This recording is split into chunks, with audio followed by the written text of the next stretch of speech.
আইনজীবী হত্যা মামলার প্রধান আসামি চন্দন দাসের 7 ও রিপন দাসের 5 দিনের রিমান্ড। ভারতীয় দূতাবাসে ইনকিলাব মঞ্চের স্মারকলিপি।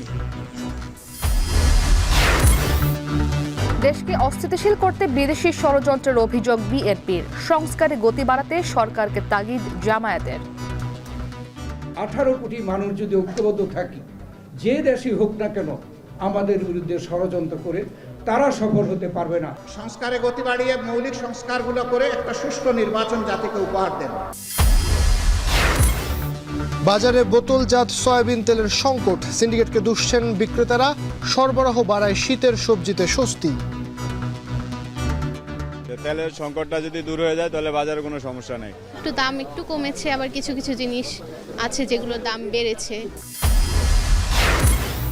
এবং পঞ্চগড়ে বিএসএফ এর গুলিতে বাংলাদেশের মৃত্যু, বিজিবির তীব্র প্রতিবাদ। পতাকা বৈঠকে মরদেহ আনার প্রক্রিয়া শুরু।